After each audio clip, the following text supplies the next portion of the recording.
Bien. El capítulo 7 se llama Aplicaciones de la termodinámica a los procesos de flujo, ¿sí?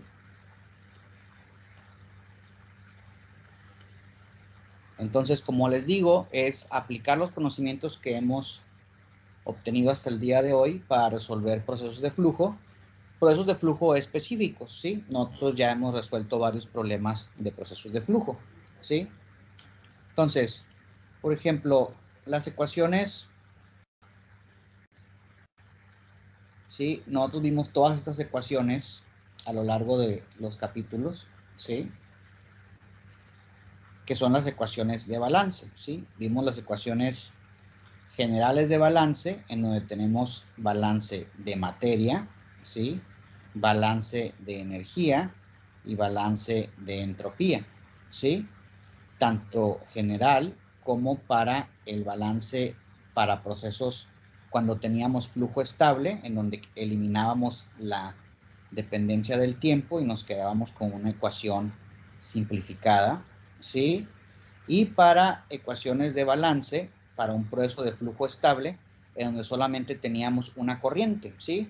En donde entonces eliminábamos todas las corrientes de flujo, ¿sí? La sumatoria de los ambientes, digo, las corrientes de flujo, ¿sí? Y nos quedamos con ecuaciones simplificadas en esta columna, ¿sí? Entonces, estas ecuaciones de balance, tanto para materia, energía y entropía, las vamos a utilizar para resolver en el capítulo 7 problemas que involucran diferentes sistemas de flujo, ¿sí? ¿Cuáles son estos diferentes sistemas de flujo? Pues en el libro tocan 4 sistemas, ¿sí? Y cada uno de estos opera bajo una condición específica de diseño, ¿sí? ¿Qué quiere decir esto? Que cada uno de estos sistemas hay una ecuación que podemos obtener a partir de estas ecuaciones de balance general que nos permiten diseñar estos sistemas de flujo. Y eso es lo que viene en el video que les comparto, toda la derivación específica de cada uno de estos sistemas de flujo, ¿sí? Entonces, ¿cuáles son estos sistemas de flujo? La más importante y más común que se utiliza, al menos para nosotros, son las turbinas y las tuberías, ¿sí? Y de hecho, hemos resuelto problemas que involucran turbinas y hemos resuelto problemas que involucran tuberías, ¿sí?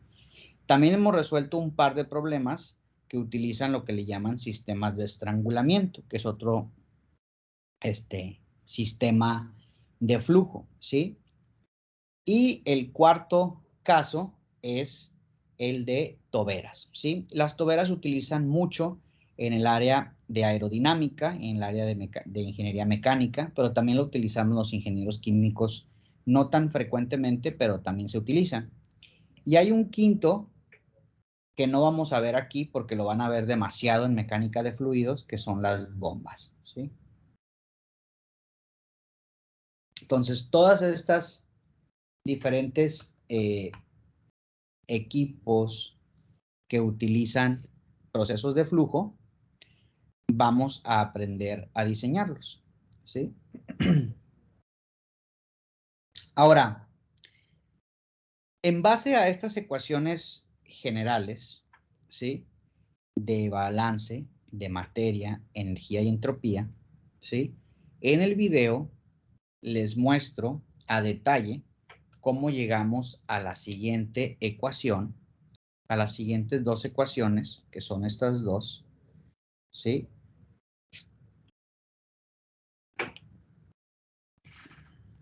Estas dos ecuaciones son nuestras ecuaciones de diseño para un sistema de flujo en donde involucramos cambio de velocidad con respecto a la dirección, cambio de entropía con respecto a la dirección y cambio de área con respecto a la dirección.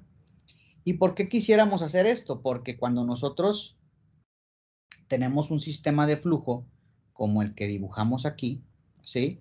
Nosotros tenemos una tubería, una turbina, una tobera o algún sistema de flujo en donde tenemos una entrada 1 y una salida 2, ¿sí? Y a lo largo de esa entrada y salida 2 hay una distancia que recorre el fluido, ¿sí? Y entonces, a lo largo de esa distancia, nosotros podemos medir cómo va cambiando la velocidad con respecto a la distancia, cómo va cambiando la entropía con respecto a la distancia, o cómo va cambiando el área con respecto a la distancia, ¿sí? Y estas ecuaciones son muy importantes para diseñar estos sistemas de flujo. Y estas dos ecuaciones, tanto la ecuación A como la ecuación B, provienen del balance general que tenemos en estas, que ya habíamos visto previamente, ¿sí? Entonces, ¿qué significa cada una de estas variables? La V, pues es el volumen, ¿sí? La M, que es un componente nuevo que vemos aquí, esta M, aquí que está M cuadrada, ¿sí? Podemos ver que es lo que le llamamos el número de Mach. Y el número de Mach tiene esta definición. La velocidad del fluido en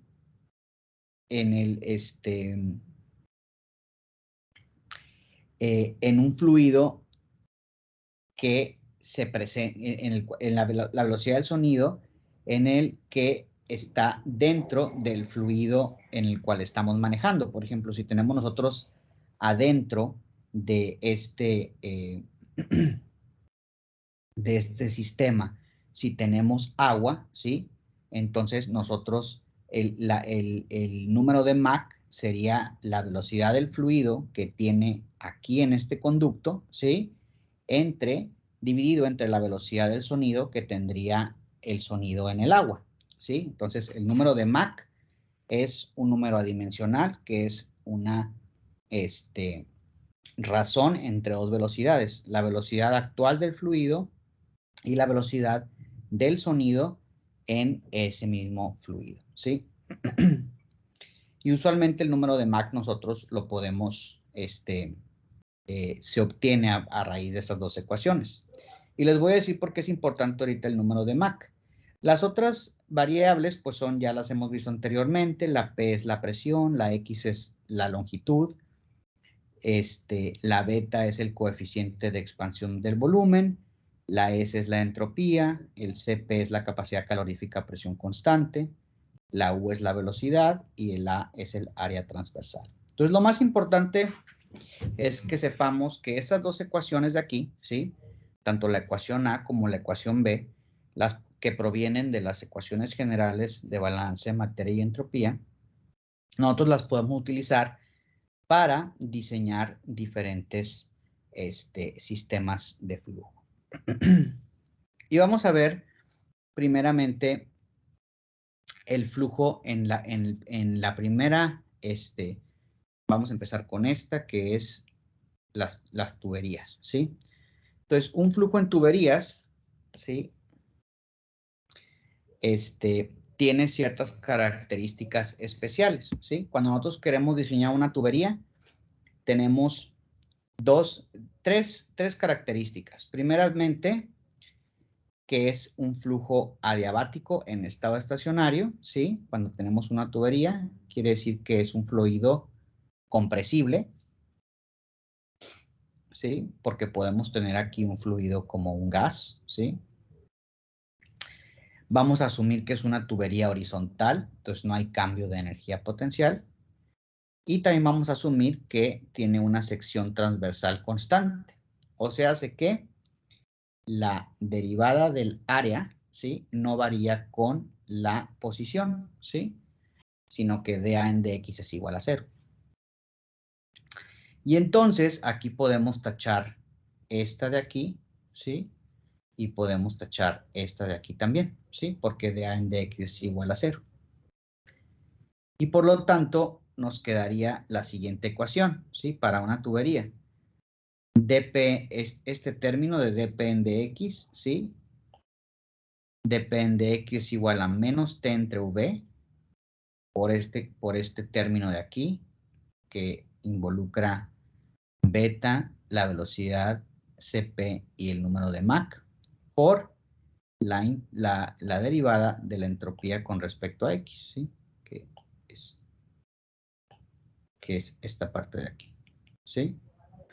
Y tenemos la otra ecuación que involucra ds en dx y la derivada de la velocidad con respecto a X, no la presión, ¿sí? Esta está ligada a la presión y esta va a estar ligada a la velocidad, ¿sí? Entonces, hay dos cosas interesantes con respecto al número de Mach que se puede desarrollar en una tubería, ¿sí? Primeramente, si nosotros tenemos que la derivada de la entropía con respecto a X es mayor que 0, ¿sí?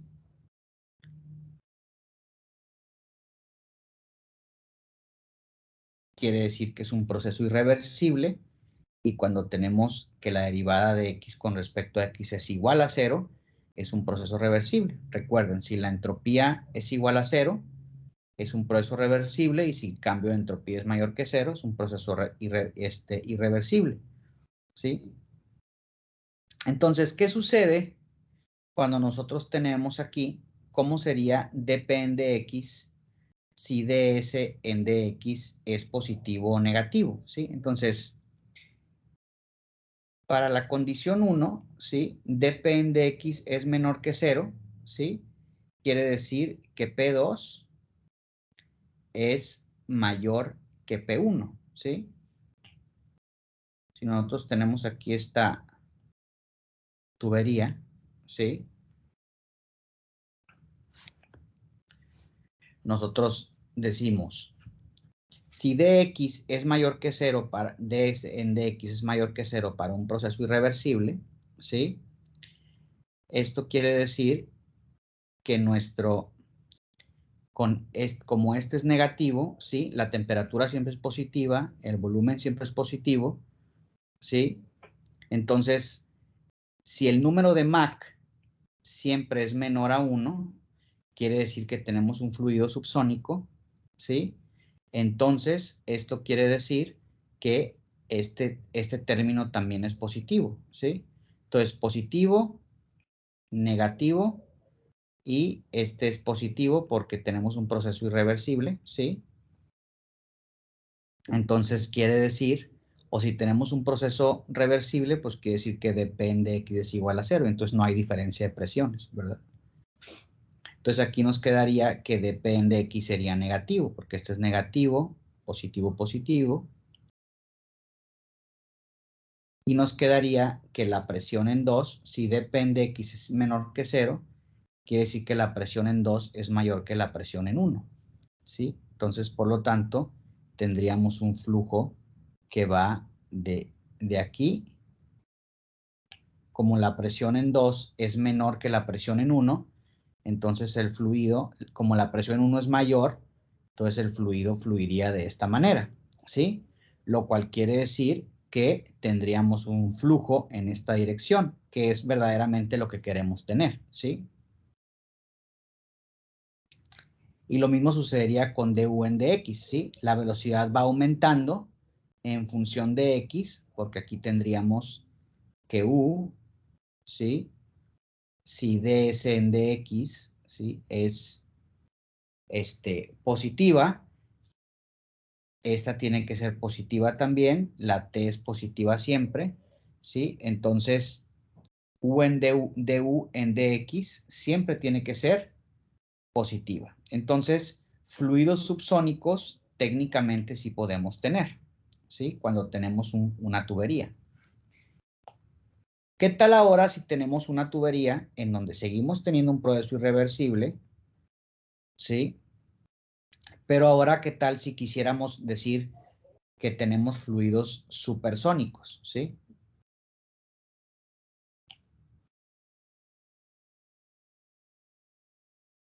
¿Sí? ¿Qué significaría esto? Si tenemos un fluido supersónico, este término de aquí sería mayor que 1, porque la velocidad del fluido, ¿sí?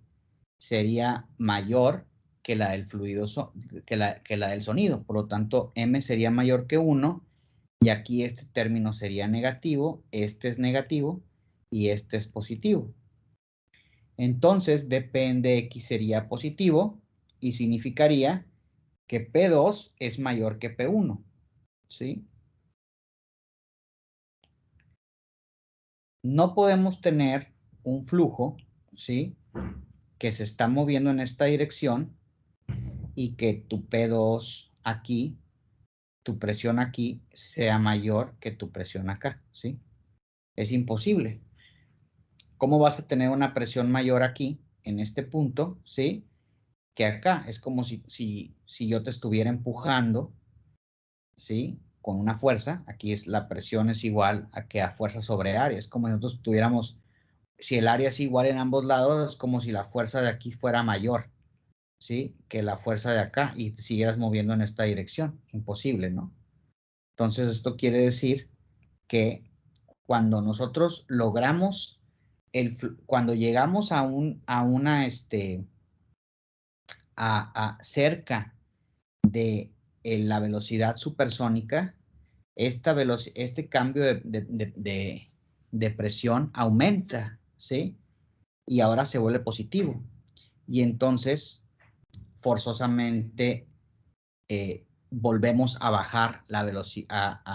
Esta misma presión en la presión 2 hace que no pueda seguir el fluido y que tenga que disminuir su velocidad, ¿sí? Y entonces, a lo que queremos llegar aquí es que en una tubería no podemos tener un fluido supersónico, ¿sí? En una tubería que tiene una área que no varía con su longitud, solamente podemos tener fluidos subsónicos. Supersónicos no los podemos llegar a tener, ¿sí? Bien, entonces, cuando nosotros tenemos una ecuación de diseño para una tobera, ¿sí? Ya terminamos de ver la parte de tuberías, ¿sí? Pero cuando tenemos una tobera, ¿cuál es la característica o el diseño de una tobera? ¿Sí? Una tobera es un sistema de tuberías que tiene una variación con el área a lo largo de su longitud, ¿sí? Entonces, por ejemplo, nosotros podemos tener dos tipos de toberas. Podemos tener una tobera que es convergente, que quiere decir que la derivada del área con respecto a x es menor que 0, ¿sí? ¿Qué quiere decir esto? Que el área está haciéndose más pequeña a medida que aumenta x, ¿sí? O sea, aquí tenemos x, ¿sí? X va aumentando en esta dirección y entonces a medida que aumenta x, la tobera convergente, el área va disminuyendo.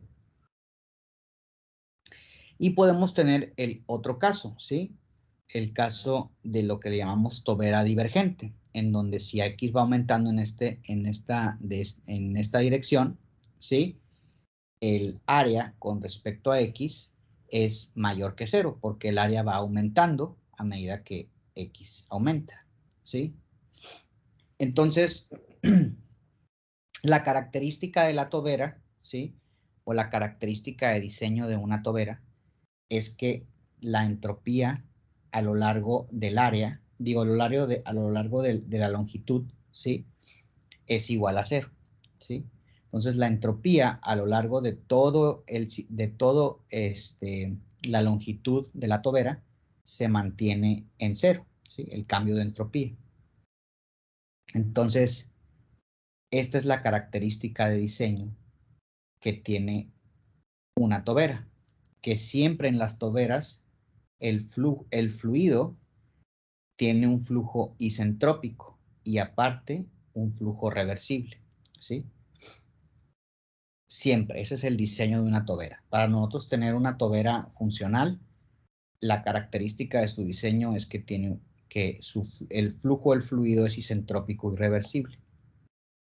Entonces, ¿qué quiere decir esto? Que cuando nosotros vemos de nuevo la ecuación A y la ecuación B, ¿sí? Este término lo eliminamos porque el cambio de entropía con respecto a x es igual a 0, ¿sí? Y entonces nos quedan dos ecuaciones, ¿sí? La ecuación A, que nos quedaría dp de x es igual a u cuadrada entre VA por 1 entre 1 menos m cuadrada por dA en dx. Y la ecuación B, ¿sí? Que nos quedaría du en dx es igual a menos u entre a por 1 entre 1 menos m cuadrada por dA en dx, ¿sí? Bien, entonces, de nuevo, haciendo un análisis como lo hicimos el análisis en la tubería, podemos ver, hacer esta tabla 7.2 que viene ahí en su libro, en donde comparamos qué sucede tanto para una tobera convergente como para una tobera divergente cuando tenemos fluidos subsónicos o fluidos supersónicos, ¿sí? Entonces, ¿qué pasa con nuestra ecuación A y nuestra ecuación B? ¿Sí? Por ejemplo, si nosotros tuviéramos, vamos a ver este primer caso, ¿sí? Si nosotros tenemos una tobera convergente, ¿sí? Esto quiere decir que dA en dx es negativa. ¿Por qué? Porque el área va disminuyendo con respecto a x, porque la tobera converge, ¿sí? Pero sin embargo, si nosotros tenemos dA en dx en una tobera divergente, pues dA en dx es positiva, ¿sí? Y lo mismo aquí, ¿no? Convergente negativo, divergente positivo, ¿sí? Entonces, vamos a ver este primer caso. Si nosotros tenemos una tobera subsónica, ¿sí? ¿Qué quiere decir? Que m, porque la velocidad m, recuerden que m es igual a la velocidad del fluido entre la velocidad del sonido dentro de ese fluido, ¿sí? Entonces, si es subsónico, quiere decir que la velocidad del fluido es menor que la del sonido y por lo tanto m es menor que 1, número de Mach. Y entonces vamos a analizar dp en dx, ¿sí? Con la ecuación A, ¿sí? dp en dx, ¿cómo va a ser? Bueno, la velocidad siempre es positiva, el volumen también, el área también siempre es positiva. dA en dx, por ejemplo, si tenemos una tobera convergente, es negativo. Y si tenemos un flujo subsónico, este es positivo, porque un valor menor que 1 es positivo. Entonces, nuestro dp en dx va a ser negativo, ¿sí?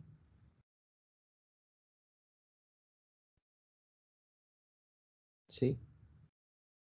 Y lo mismo aquí, con la ecuación B, du en dx, ¿cómo va a ser? Pues u siempre es positiva, a siempre es positivo, aquí 1 menos m cuadrada va a ser positivo, y dA en dx dijimos que era negativo, ¿sí? Entonces, como este es negativo, ¿sí? Entonces aquí nuestro du en dx es positivo, ¿sí?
Bien. Y esta es una ecuación que les da ahí el libro para calcular la velocidad del sonido en un fluido, que es c cuadrada es igual a menos la velocidad al cuadrado por la derivada de la presión con respecto al volumen a entropía constante. Que esto, por eso nos viene aquí cuando hacemos la velocidad entre la velocidad del sonido, ¿sí? En un fluido, de ahí viene el número de Mach que vamos a ver, que pueden ver por qué de repente aparece en estas ecuaciones el número de Mach, ¿sí? Muy bien. Para terminar, vamos a ver, ya que terminamos de ver toberas, vamos a ver los otros dos procesos que son mucho más simples. El proceso de estrangulamiento es un proceso en donde tenemos un sistema de este tipo, ¿sí? Se le llama estrangulamiento porque lo que hacemos es que nos vamos desde un área específica que es mayor a un área que es como una restricción, ¿sí? Entonces, estrangulas ese fluido, ¿sí? O puede ser que tengas algo así, en donde tienes un sistema en donde de repente llega una pared en donde tienes un fluido mucho más restringido en el área, ¿sí? Tienen un sistema de estrangulamiento. La característica del proceso de estrangulamiento solamente es que la entalpía en el área en el área mayor es igual a la entalpía en el área menor, ¿sí? Entonces, la H1 es igual a H2 o el cambio de entalpía es igual a 0, ¿sí? Entonces, esta es tu condición de diseño, ¿sí? Para un sistema de estrangulamiento. La característica más específica de un sistema de estrangulamiento es que el cambio de presión es muy alto, ¿sí? Hay un cambio de presión muy significativo porque recuerden que tenemos ahora un área mucho menor por el cual tiene que pasar el fluido que el que estaba por el que estaba pasando inicialmente, ¿sí? Entonces, ¿cuál es tu condición de diseño? Delta H es igual a 0, ¿sí? Y por último, la turbina, ¿sí? Las turbinas básicamente les llaman expansores. ¿Por qué? Y por eso tienen esta forma, ¿sí? Básicamente porque lo que hacen es que un fluido pasa de un estado 1 a un estado 2 que está expandido, ¿sí? En donde la presión 1 es mucho mayor que la presión 2, obviamente porque tenemos un flujo que está en esta dirección, ¿sí? Y de esta expansión obtenemos nosotros un trabajo de flecha, ¿sí? Usualmente para una turbina tenemos un cambio de energía cinética y un cambio de energía potencial que son despreciables, ¿sí? Y tenemos, y lo hicimos en un par de problemas en el capítulo 6, ¿sí? En donde en el diseño de la turbina nosotros tenemos dos tipos de turbina. La turbina adiabática reversible, ¿sí? Que es isentrópica, que es nuestra turbina ideal.